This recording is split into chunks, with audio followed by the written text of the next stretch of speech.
And again, I want to thank you, Assemblymember Gray, and members of the legislature. Thank you so much for the support of the San Joaquin Rail Service. We greatly appreciate you holding this hearing to promote the San Joaquin and ACE services. On July 1st, 2015, the San Joaquin Joint Powers Authority became responsible for the management of the San Joaquin Rail Service. This began a new partnership between the state, Amtrak, and San Joaquin Joint Powers Authority to work together to improve and expand the San Joaquin Rail Service.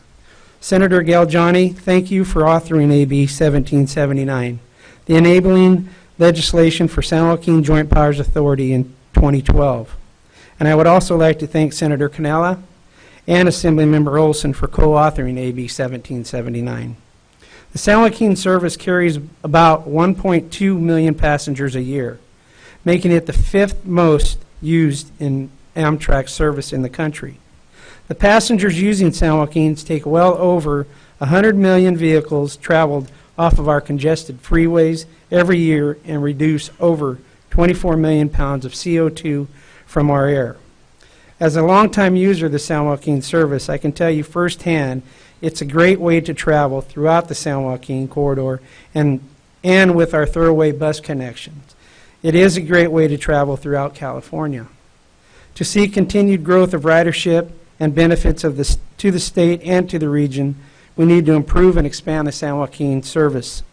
There has been no new service added between Sacramento and Bakersfield in over 14 years, and more than 23 years since new service was added between Oakland and Bakersfield. Again, I'd like to thank you for hosting this, and I will now turn it over to our Manager of Regional Initiative, Dan Levitt, to go over details of our development program.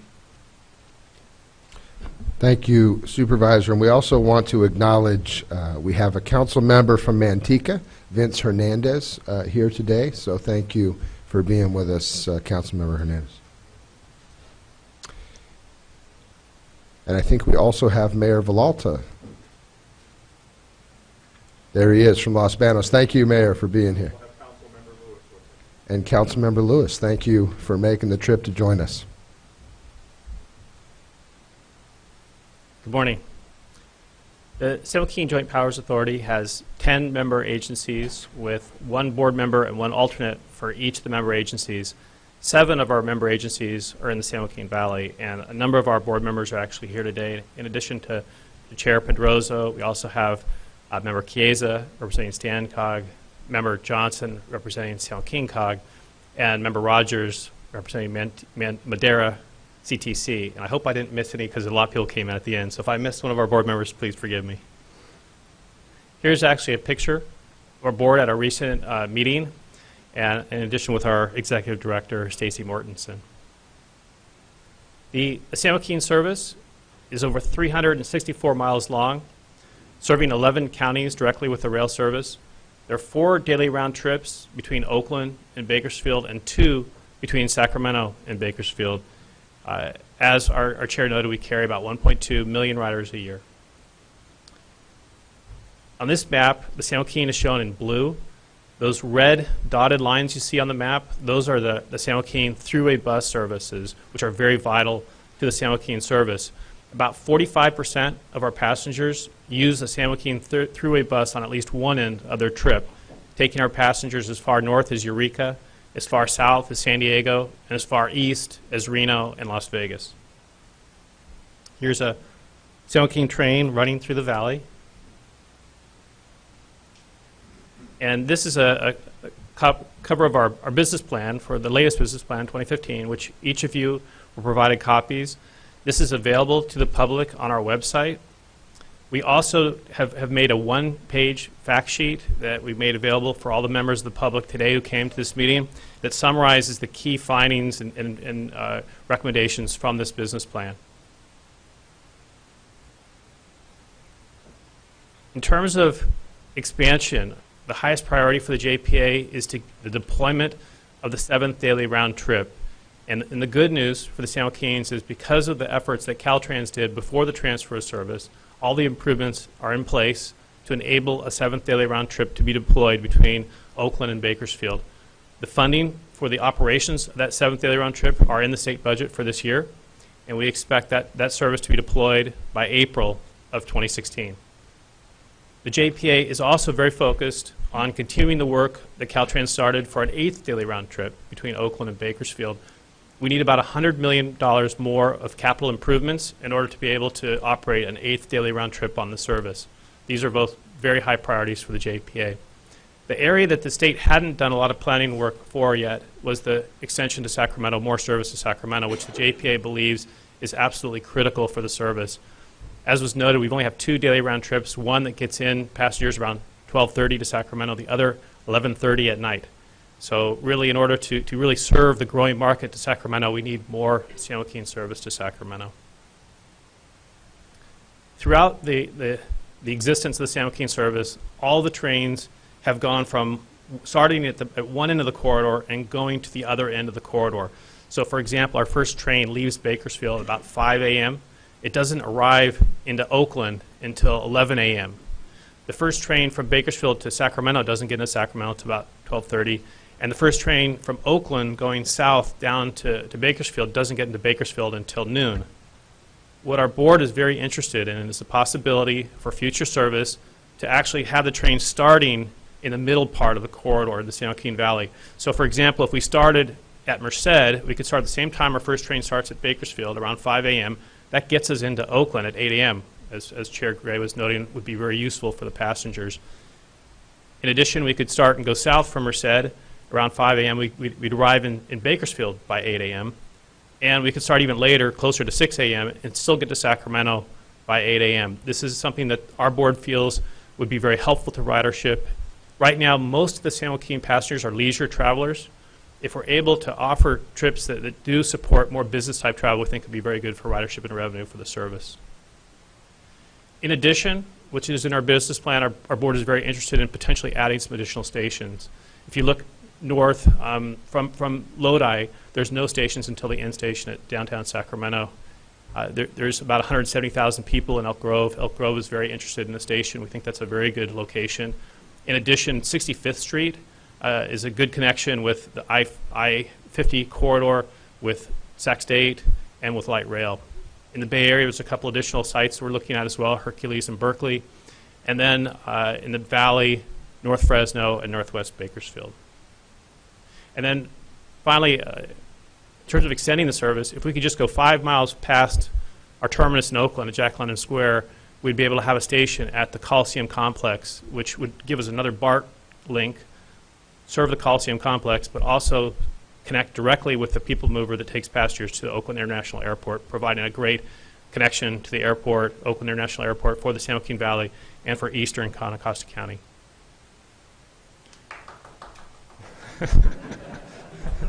Oh, someone likes that idea. So we do have an estimated 10-year capital program, $1.5 billion improvement program for the San Joaquin service.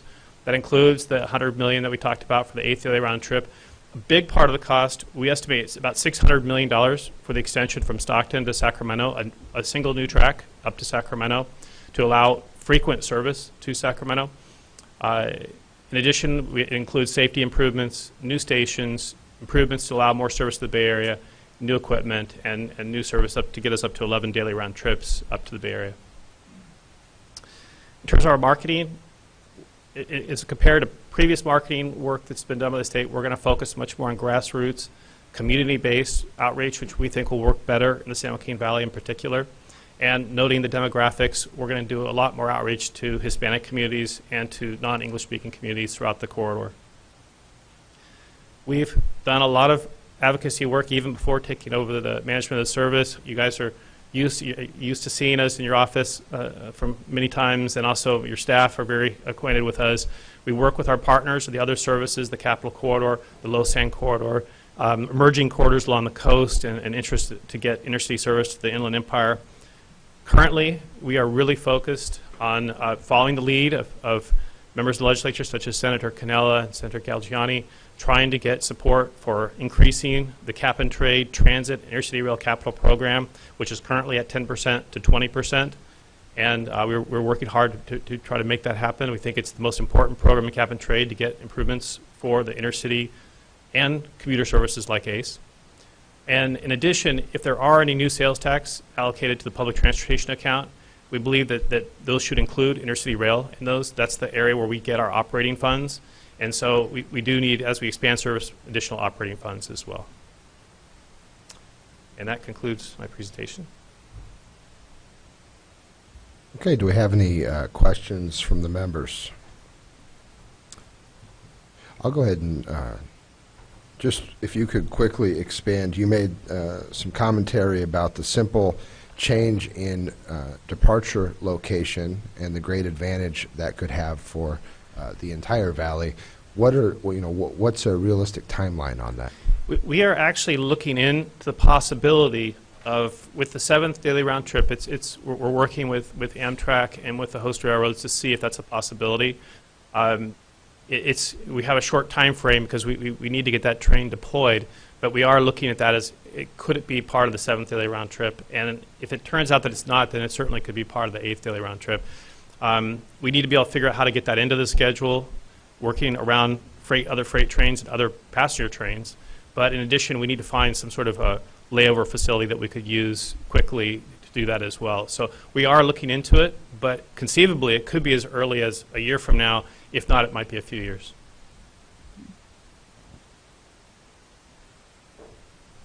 Senator Galgiani. Thank you. You mentioned $600 million for a line from Stockton to Sacramento, and that would be a single track. Yes. Could you expand on that a little bit? Yes, that would be the corridor is very congested with freight, and so we believe that in order to be able to add more trains ultimately and get a higher level of capacity, we're going to have a track that's predominantly used for passengers. It would still, we conceive it would still have some freight use. This is conceptual at this time. We do not, there has not been negotiations with UP yet on this, but we believe in order to get a significant amount of frequent service, we're going to have to do something similar to Sacramento as ACE is working on to get trains down to Merced. Okay, thank you. Has research been done yet to determine whether the Merced to Sacramento, Merced to Oakland, or Merced to Bakersfield route would have the largest amount of increased ridership in the short term? Not yet. We'll be working with Amtrak to do ridership forecasts. The issue with the 7th daily round trip and the 8th daily round trip is that that's where the improvements have been made in order to be able to actually run the trains. So that's where we have the opportunity to actually run the trains. Even if we wanted to, we haven't done the improvements and we don't have the agreements with UP in order to run more trains to Sacramento at this time. But we will be doing ridership forecasts within the next year. And I assume your decision on which one to do first would be based on a combination of that ridership data along with UP negotiations, Yes. et cetera? Yes. Okay, thank you.